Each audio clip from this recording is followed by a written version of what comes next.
Bienvenue dans le royaume intérieur. Je suis votre hôte, Julie Descamps.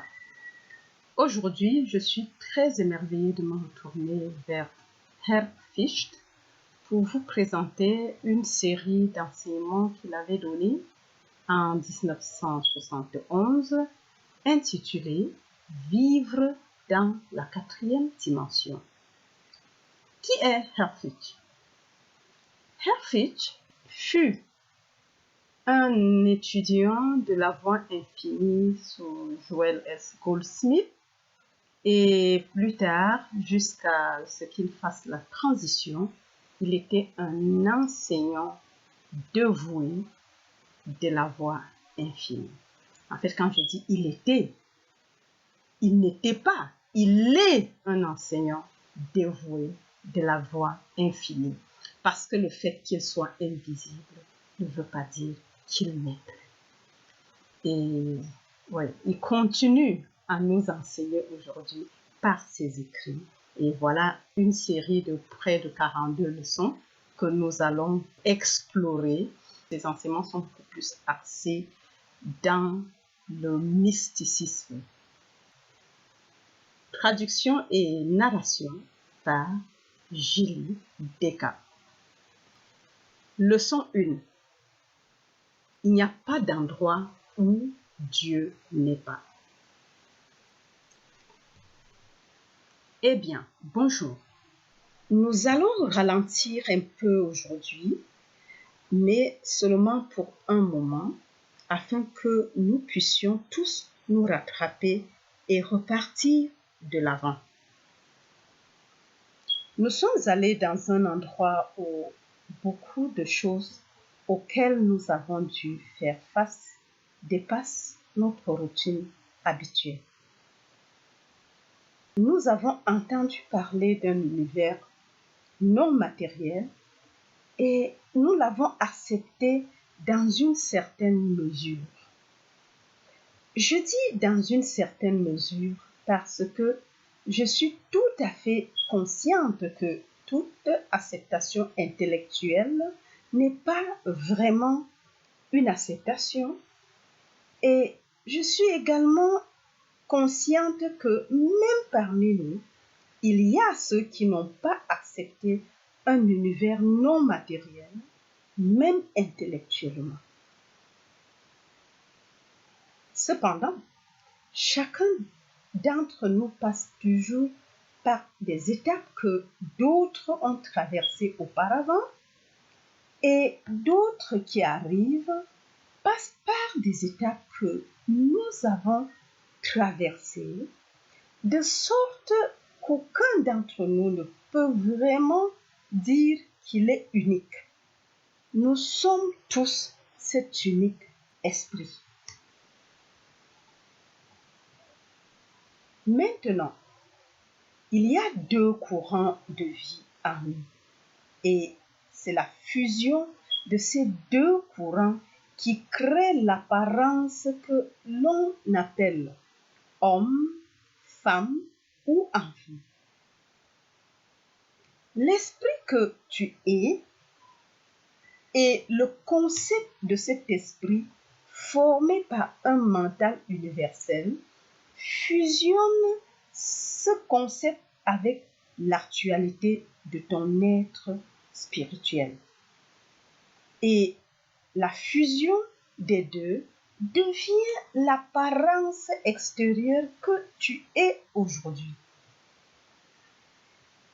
Au fur et à mesure que la conscience spirituelle s'élève et que la conscience matérielle descend, la forme extérieure prend une nouvelle apparence avec de nouvelles harmonies. Et si l'élévation de la conscience spirituelle est lente, alors la conscience matérielle se maintient et la forme extérieure passe par de nombreux problèmes de ce monde. Maintenant, ces problèmes, comme tu le sais, se poursuivent Et même lorsque tu es sûr d'avoir bien agi, un autre problème apparaît. Il est bon que tu saches que ces problèmes sont des bénédictions. Le moment le plus difficile pour réaliser que ce sont des bénédictions est celui où tu les as. Mais une fois qu'ils sont passés et que tu peux regarder un problème qui est maintenant dans le passé, tu peux voir que c'était une bénédiction. Il t'a permis de t'élever à un niveau où tu as commencé à chercher une solution au-delà de ton mental. Parmi vous, il y a ceux qui m'ont dit: comment puis-je, alors que je suis dans le monde terrestre et que j'exerce mon métier, comment puis-je être consciente de l'infini invisible alors que j'ai devant moi une tâche qui exige toute mon attention? D'autres ont dit: je suis une femme au foyer. Mon mari ne s'intéresse pas à ceci, parlant de la spiritualité. Supposons que je poursuive mon travail spirituel alors que je devrais m'occuper de mes tâches ménagères. Cela ne va-t-il pas ruiner mon mariage? Vous n'êtes pas les premiers à dire ces choses. Il fut un temps où le maître dut faire face au fait que, parmi ceux qui venaient dans les vallées et au sommet des montagnes pour l'écouter, il y en avait beaucoup qui disaient: eh bien, qu'en est-il de mes relations à la maison? Qu'en est-il du travail que je dois accomplir? Comment puis-je détourner mon attention de ce travail, de cette relation? Serais-je juste envers mon employeur? Serais-je juste envers ma compagne si j'ai une conscience divisée, une partie ici et une partie là? Il nous a donc donné de nombreuses paraboles pour montrer qu'il s'agissait d'un problème pressant pour les personnes ayant une conscience matérielle qui se demandaient si elles faisaient bien de penser un instant à l'esprit alors qu'elles se trouvaient dans un endroit où elles étaient payées, disons, pour rendre un service par un employeur. Il ne vous est peut-être pas venu à l'esprit, mais j'espère que c'est le cas, que notre fidélité ne va pas à l'homme dont le souffle est dans ses narines.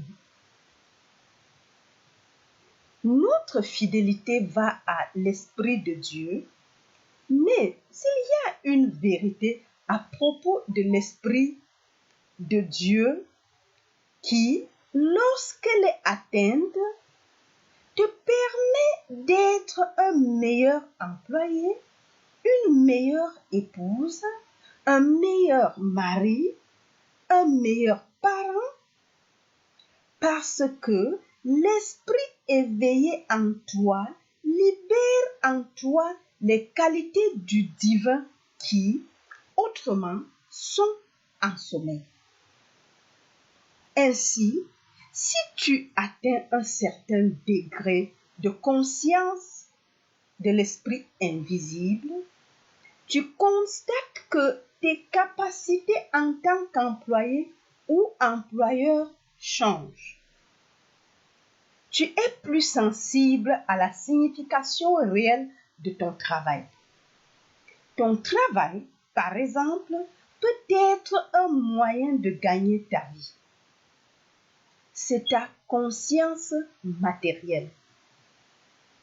Au fur et à mesure que ta sensibilité spirituelle augmente, ton travail est tout à fait différent. C'est plus qu'un gagne-pain.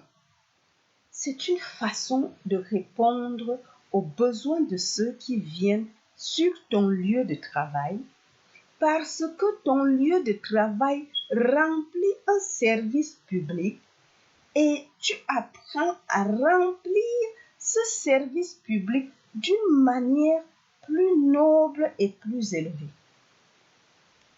Ce n'est plus ta façon de gagner ta vie, mais ta façon d'accorder à ceux qui viennent là où tu es les qualités de grâce qui sont entrées dans ton être. Ta perspective se transforme. Tu deviens comme certains grands marchands qui ont appris qu'en augmentant leur service, quelque chose se produisait dans la réponse du public. Tu commences à donner à partir d'un niveau différent de toi-même et tu découvres des facettes de capacités dont tu ne soupçonnes pas l'existence en toi et tu commences à aimer d'une manière différente ceux qui t'entourent. L'éveil de ces sources de vie invisibles en nous n'est qu'une petite partie du travail. Passons à une parabole dans laquelle Jésus montre qu'il y a une fête. Je crois qu'on l'appelle la grande fête de Luc. Examinons-la un instant. Tu t'y reconnaîtras peut-être. Il s'agit de Luc 14, la grande fête. Elle commence au 16e verset du 14e chapitre de Luc. Un homme fit un grand souper et invita beaucoup de monde. Il envoya son serviteur à l'heure du souper dire à ceux qui l'avaient invité: Venez, car tout est prêt. Nous avons donc ce grand festin et, comme vous vous en rendez compte, il s'agit d'une symbologie du festin de la perception spirituelle qui nous est offert à tous. Chacun d'entre nous a eu l'occasion d'apprendre la nature de l'univers spirituel qui nous entoure. Nous sommes tous invités à ce festin. Mais regarde ce qui se passe. Tous, d'un commun accord, se mirent à faire des excuses. Le premier dit: J'ai acheté un terrain et il faut que j'aille le voir. Je te prie de m'excuser. En d'autres termes, je suis un peu trop occupé aujourd'hui. J'ai une vente immobilière en cours et vous savez que le dimanche est le jour où vous devez faire votre travail dans le domaine de l'immobilier. Un autre dit: J'ai acheté 5 bœufs et je vais les mettre à l'épreuve. Je te prie de m'excuser. Cet homme doit atteler les bœufs et faire tirer quelque chose aujourd'hui, et c'est ce qu'il doit faire, mais il trouvera peut-être un moyen la semaine prochaine ou la semaine suivante. Pendant ce temps, la grande fête n'est pas reconnue pour ce qu'elle est. Un autre encore dit: J'ai épousé une femme et c'est pourquoi je ne puis venir. Nous reconnaissons tous que maintenant que nous avons cette nouvelle relation, nous ne pouvons en aucun cas la compromettre en introduisant l'idée de l'esprit, car ce serait un étranger dans notre maison. Laissons les choses telles qu'elles sont. Vous voyez donc que le maître était bien conscient que la conscience humaine allait trouver toutes sortes d'excuses. Le serviteur vint donc et montra ces choses à son maître. Le maître de la maison, irrité, dit à son serviteur, « Va promptement dans les rues et les chemins de la ville et ramène ici les pauvres, les estropiés, les boiteux et les aveugles. » Ah, ils vont venir, vous le savez. Pourquoi? Parce qu'ils ont un problème. Ils ont un problème maintenant. Ils ne voient pas. Ils ne peuvent pas marcher. Ils ne peuvent pas entendre. Ceux qui ont été stigmatisés avec un problème, ils cherchent la grande fête. Ceux qui sont satisfaits de leur sort, ceux qui pensent que si je continue à être une bonne personne jour après jour, je peux oublier l'idée de devoir chercher l'esprit. Mais ceux qui ont été gravement blessés cherchent un moyen de s'en sortir et sont donc ouverts à la conscience supérieure. Ils ont essayé la conscience inférieure. Cela n'a pas fonctionné. Peut-être qu'il y a 20 ans, ils avaient eux aussi pris une nouvelle femme, acheté de nouveaux bœufs, constaté qu'ils étaient eux aussi occupés, trop occupés pour venir à la fête. La vie était satisfaisante, pas passionnante, juste satisfaisante, et c'était bien de s'en contenter. Ah, mais plus tard, ils sont devenus des aveugles, des estropiés et des paralysés, et soudain, ils veulent aller à ce festin. Et voici que le maître dit d'inviter ceux qui ont été gravement blessés. Ils sont prêts, ils viendront. La complaisance ne viendra pas. Le succès ne viendra pas. Vous voyez donc que la bénédiction déguisée est toujours cet endroit où nous sommes d'une certaine manière éloignés du bonheur normal de la vie. Et même si cela fait mal, c'est à cause de cela que nous sommes invités à la grande fête. Mais en quoi consiste ce grand festin? Ce n'est pas seulement de la nourriture sur la table. Il y a un secret là-dedans, n'est-ce pas? Un secret qui dit que vous pouvez venir pour la nourriture sur la table, vous pouvez venir pour l'évidence, mais il y a quelque chose de bien plus profond qui vous attend. Nous avons un autre endroit où le maître dit que lorsque vous trouvez un terrain avec quelque chose de merveilleux caché dedans, vendez tout ce que vous avez et achetez ce terrain. Et dans un autre endroit, il dit que lorsque vous trouverez la perle de grand prix, vendez tout ce que vous avez pour vous procurer cette perle. À quoi veut-il en venir dans ces paraboles? Quelle est cette grande perle? Quel est ce grand festin? Quelle est cette terre qui recèle toutes choses de cachées et pour laquelle vous devriez vendre tout ce que vous avez afin de l'obtenir?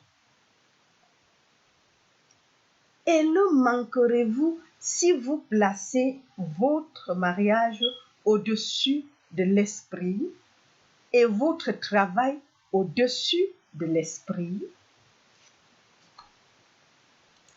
Enfin, il ne vous laisse aucun doute quant à son opinion.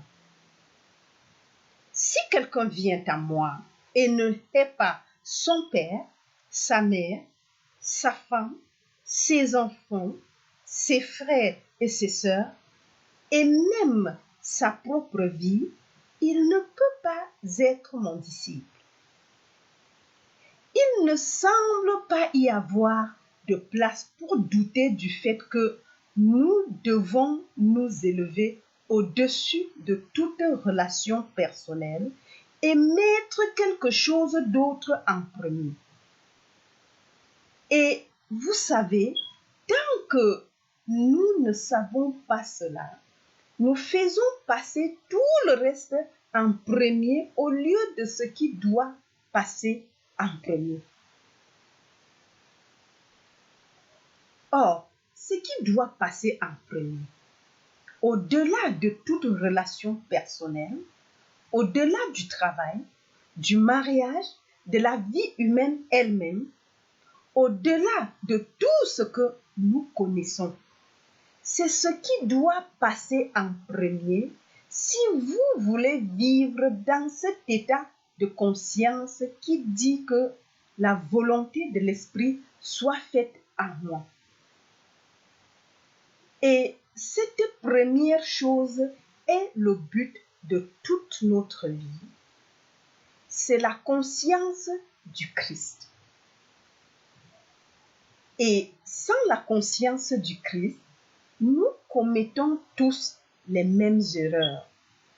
Nous essayons de nous accrocher à une situation en pensant que si nous tenons bon assez longtemps, elle changera et s'améliorera, ou nous essayons de nous accrocher à un mariage en pensant que si je peux seulement être un peu plus soumise à la volonté de quelqu'un d'autre assez longtemps, peut-être qu'il reviendra à la charge plus tard.